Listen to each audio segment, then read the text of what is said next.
This is Andy Purewal for ID Boxing. I'm joined by a heavyweight contender over Zoom, Otto Wallin. Otto, always a pleasure, mate. How are you?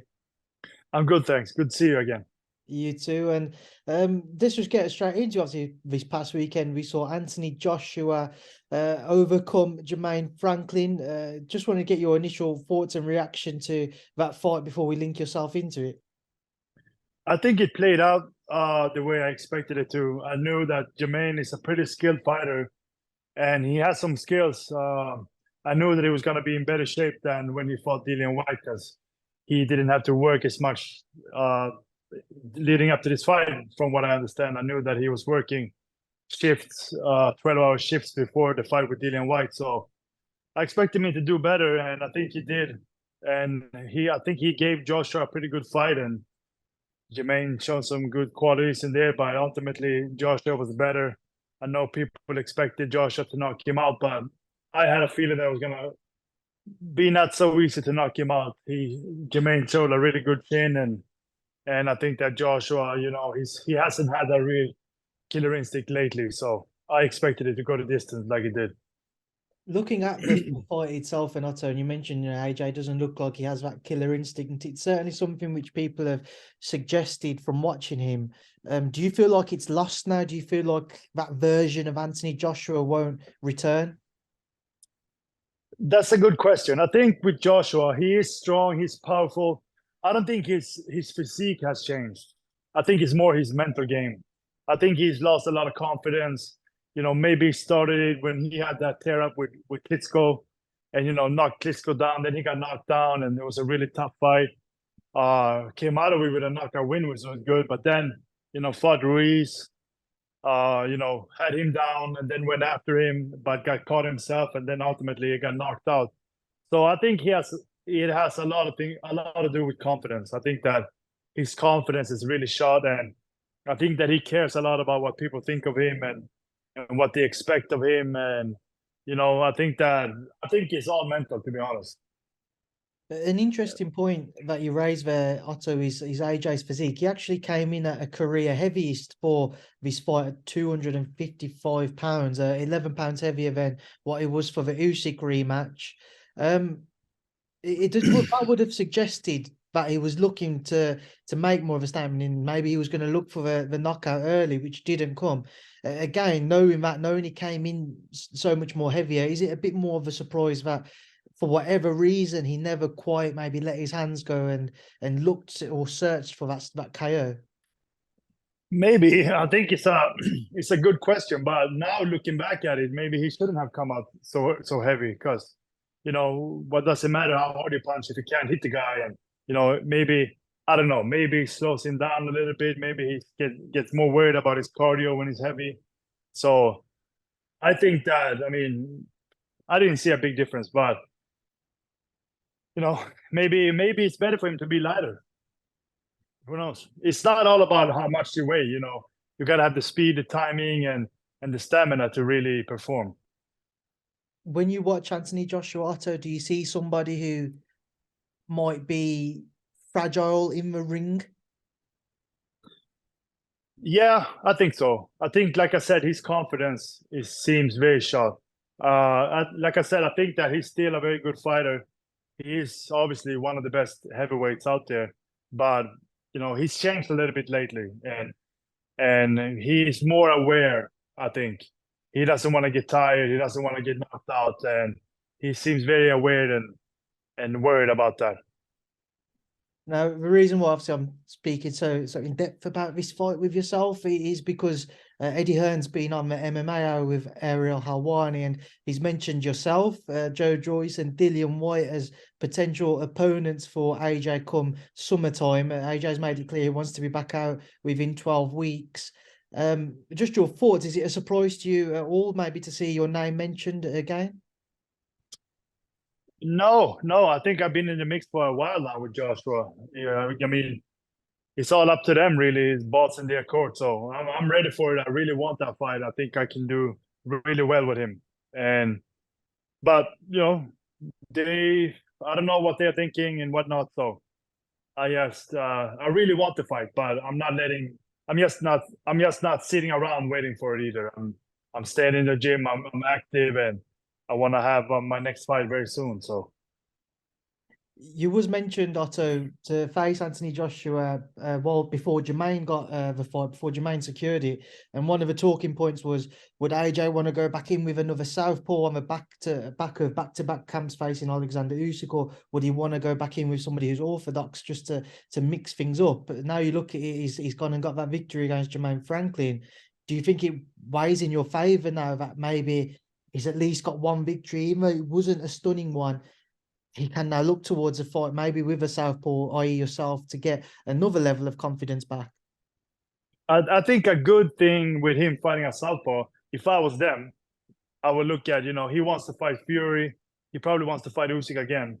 So, Fury goes southpaw, and Usyk is a southpaw, obviously. So I think that could be good thinking by them to, face another southpaw. And he's now working with Derek James. He trains southpaws, Errol Spence and other guys. And so he probably has a good idea on how to fight them. But I can also fight righty. So if they need me to go righty, I can do that also. The version of Anthony Joshua you watched on Saturday night, Otto, what happens if you was to share the ring with him? I think that I have a lot of tools that would give him problems. I know that he has problems with boxers, and I'll be coming to win. And I think that it would be a good fight for me, good timing, and I think that I will beat him. Otto, I know another man who you've always maintained you wanted to fight, and it's kind of become a bit of a grudge match for you because he fell through previously, is Dillian Whyte. Dillian's still waiting in the wings for his next outing. There were reports last week that he might face Derek Chisora in a trilogy fight, which didn't necessarily go down too well. Have you had any further conversations with your team, with Matchroom, about maybe revisiting the Dillian Whyte fight over this last month or so? Me personally, I haven't had any conversations. I'm just pushing my promoter Dimitri to talk to them about it, and he has. I know he has tried to make that fight, but it's been very difficult. And I will really. That's also another fight that I really want. As you said, it's become a bit of a grudge match, and I don't really like Dillian, so I would like to fight him and settle that. Otto, obviously, outside of those British guys, you had some previous success boxing in America. Have you had any further talks or any potential opportunities presented to you to get back onto, say, a Showtime show, or maybe a Top Rank show, whoever it may be? Not that I'm aware of. It's Dimitri that's working on that, my managers, but there hasn't been any concrete offers.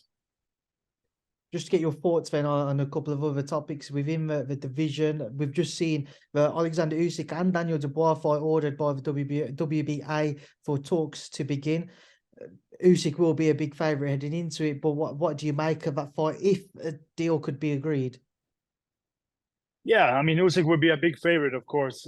Dubois is a big puncher, so he will always have a puncher's chance. But he's been up and down a little bit. His last fight with Lorena was kind of a spectacular one. Maybe he hurt his knee in there, so maybe we didn't see the best of him. But he came back and knocked him out, which was impressive too. But yeah, Usyk would be a big favorite, but he can always punch Dubois, so we'll see. I'll tell you, you've also got Joe Joyce and Zhang Zhilei due to take place within a couple of weeks now, if that. Just your thoughts on what is expected to be a barn burner of a fight. Yeah, it probably will be. I think that Joyce is obviously the favorite to win it, and probably stop Zhang. I think. I know Zhang. He's a good guy.